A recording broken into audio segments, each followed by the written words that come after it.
वसा जनसेवेचा। हे पत्र आहे एका हतबल पित्याचं, ज्याने आपल्या लेकीला गमावलं आहे। चिखली तालुक्यातील केळवद येथील रुपाली रामदास सरकटे या तरुणीने काही दिवसांपूर्वी आत्महत्या केली होती।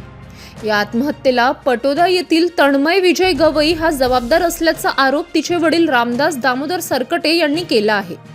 आरोपी तन्मय गवई यांनी रुपालीला लग्नाचे आमिष दाखवून तिच्याशी प्रेमसंबंध ठेवले, मात्र महावितरणमध्ये नोकरी लागताच त्याने रुपालीला लग्नास नकार दिला। वारंवार होणारा मानसिक त्रास आणि फसवणुकीमुळे खचलेल्या रुपालीने अखेर मृत्यूला कवटाळले। पीडित कुटुंबाचा असा आरोप आहे की 45 दिवस उलटूनही चिखली पोलीस आरोपीला अटक करण्यात अपयशी ठरली आहे।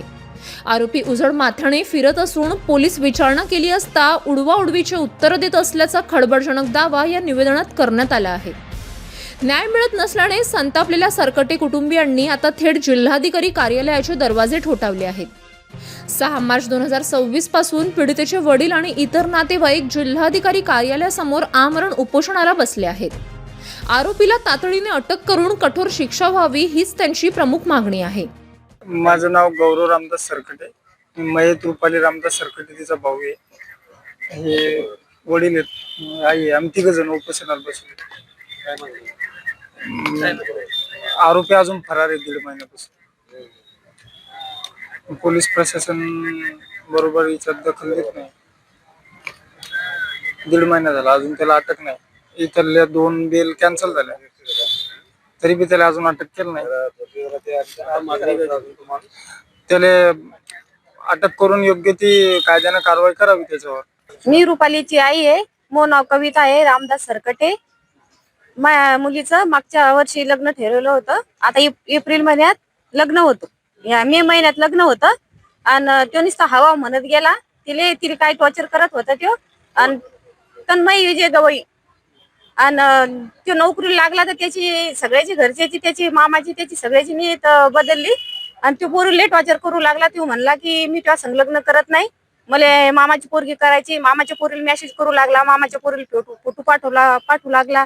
मग ही रडत होती, हिचं ते बंद मोबाईल मध्ये आहे नीच्यावालं। तर ते आम्ही आता ते मोबाईल पाहिला त्याच्यात मध्ये आहे, ते चांगली सजा द्या त्याला। आणि त्याचा मामा बी लय गुन्हेगार आहे, मामाने बी हे केलं तिले, मामाच्या पोरीने बी पैशाचं म्हणू लागला की किती पैसे आहे, तो कानातली मोड, तो कानातली दे मला, तो पैसे दे, तो अकाउंट किती घे। तिला काय माहित नव्हतं अकाउंट काय आहे काय नाही, तर तिला काय समजत नव्हतं एवढं पैशाचं। पण तो तिला लय टॉर्चर करू लागला आणि विचारू लागला तिने, तो नेहमी विचारू लागला पैशाचं, कानात लिहायचं, त्याजवळ किती पैसे आहे, कानावर किती घे असं म्हणू लागला तो। पण ते म्हटलेलं आहे एका रेकॉर्डिंग मध्ये। एकीकडे महिला सुरक्षेच्या गप्पा मारल्या जातात तर दुसरीकडे आरोपी 1.5 महिना पोलिसांच्या हातावर तुरी देऊन पसार असतात। आता जिल्हा प्रशासन आणि पोलीस अधीक्षक या प्रकरणाची काय दखल घेतात आणि पीडित कुटुंबाला न्याय मिळतो का हे पाहणे महत्त्वाचे ठरेल। City news.